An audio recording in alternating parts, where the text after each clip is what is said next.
Thank you. I've got to firstly talk about the scale and the scope of WestConnex, and then its impacts on the Seat of Summer Hill. And then I want to actually deal with some of the myths around WestConnex and move on to where we are now. So, 35 kilometres from Parramatta through to Ashfield, down to St Peters, through Wallow Creek and out to the M5. This is this vast sweep of this road and tunnel network. It was originally in 3 sections, but now it's blown out to 5. There was a section between Parramatta and Ashfield, then a section between Ashfield and St Peters, and then a section from St Peters down through Wallow Creek out to the M5. But miraculously, over the last 6 months or so, another 2 bits have appeared. There's now a spur line that runs from basically Taverners Hill up to the Anzac Bridge. And then there's another one, there's another motorway, which is the M6, which runs down through the wetlands, down towards Sutherland. So suddenly this octopus has grown, and it keeps growing, and keeps growing even further. Okay, so what's it going to cost? Something like $15 billion is a conservative estimate. Okay.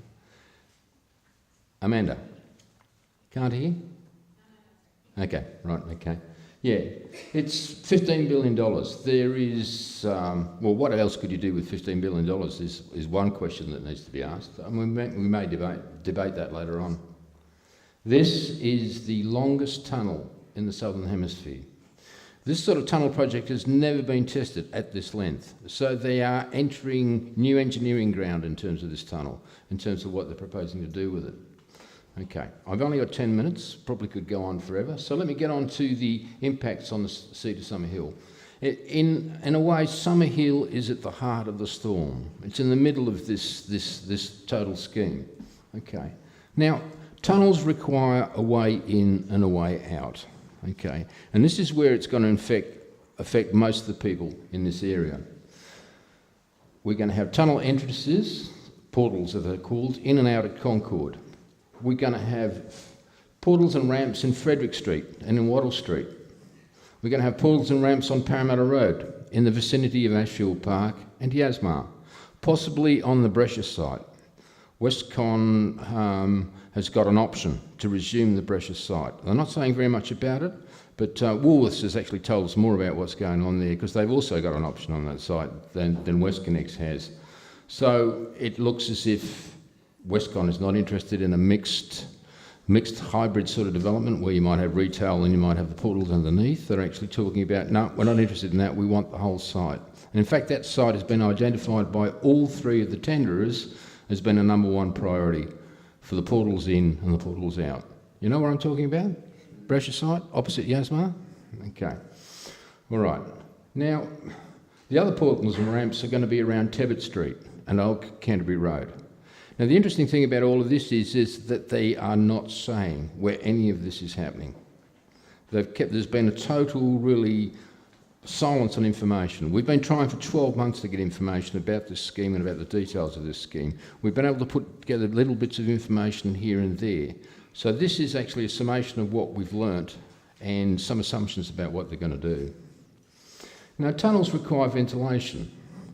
And for this particular scheme, they're proposing unfiltered stacks. That's stacks with no ventilation in them. Okay, so where are these stacks likely to be? There's likely to be one in Concord, in Islay Park. There's likely to be one on the Ashfield Brescia site on Parramatta Road, or adjacent to Yasmar on the other side of the road. Okay, we understand that they've actually resumed a property outside the boundary of Yasmar, but 2 doors up from the corner of Parramatta Road, and it's possible that's where they're going to put the stack.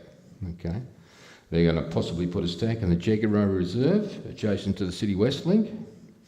There's probably going to be one in Leichhardt, near the Anzac Bridge. Okay, there's going to be one probably at Taverners Hill or in Camperdown, and probably one in St Peters Park. Okay, now I'm not going to talk any more about ventilation because we've got an expert up here who will be talking about those issues later on. So, what are the myths about WestConnex? The first myth is it will remove surface traffic congestion. We all know that Parramatta Road is a basket case. We all know that something needs to be done about Parramatta Road. This tunnel is not the solution. What this tunnel will actually do is to draw traffic into the area, okay? And what it will also do is that a lot of people will actually not use the tunnel because it costs money. So instead of taking traffic off the surface roads, it will actually increase the amount of traffic in the area, okay? The second myth is that it will reduce travel times. This is the big selling point for WestConnex, you know. Oh, basically you're going to save 57 sets of traffic lights between town and the airport, which means traders can get there more quickly and there's going to be massive economic benefits. I mean, essentially, if they build it in sections, which they're proposing to do, it will actually dump traffic onto the City West Link and onto Parramatta Road. And from the plans that were released 10 days ago, it's going to dump traffic onto King Street, Newtown. So far from improving travel times, all it's doing is moving the points of congestion. From Parramatta Road, Concord, a little bit further into the city. From somewhere out near the M5 in towards King Street.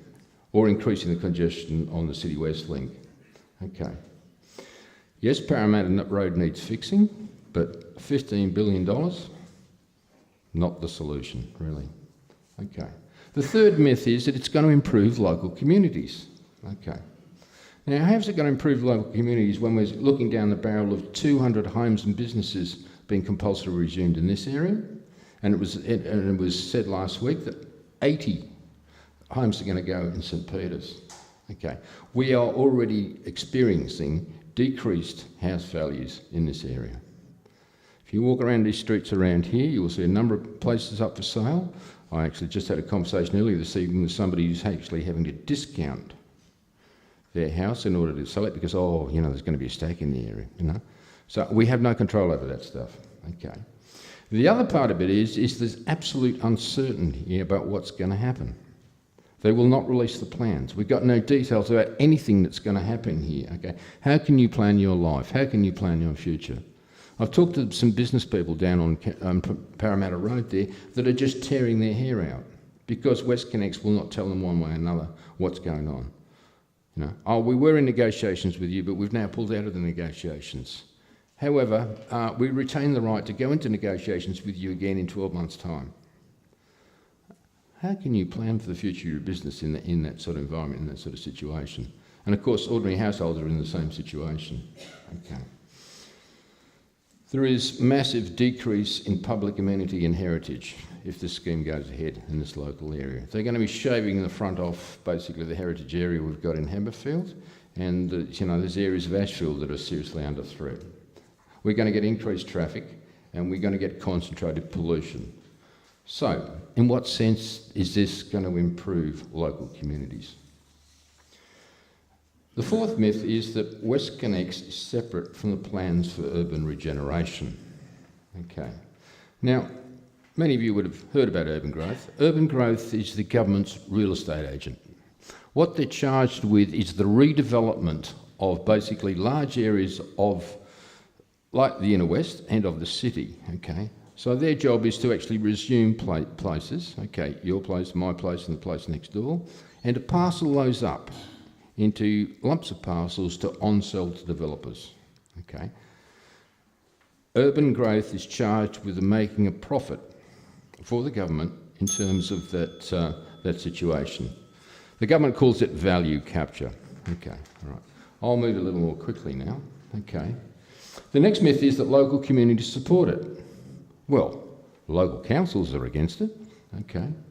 In the 12 months I've been talking to people and many of the consultations have been going on, I haven't found too many people in support of it. And it's interesting, we've now got community action groups formed up and down the whole length of the tunnel, okay.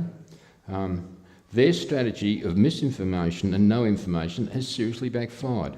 People fear the unknown and they're not prepared to give us any details. So people get very upset and angry about that. The next myth is this is a solution for getting Sydney moving. And you NIMBYs are standing in the way of progress and economic development. Okay. Well, I'll make 2 points. This is tunnel vision and fossilised thinking. And to quote Jamie Parker, this is a 20th century solution to a 21st century problem. Somebody want to move an extension time so I can finish? I think that's a very good concluding remark. You've got anything quickly to say? Yeah. They've got away with minimal consultation information. They don't know what they're doing and making it up as they go along. It's already happening. 800 drill sites, 400 in some hill electorate. There's EISs underway for various sections. It can be stopped. Just look at what's happening with the East-West Link in Melbourne. And that we've got an opportunity to impact the political process, which is what this meeting is about tonight. So what's happening is they don't release any details. They're closing down Parliament this week. They're going to go to the election and claim if they win, they have a mandate. In my view, they don't. Thank you.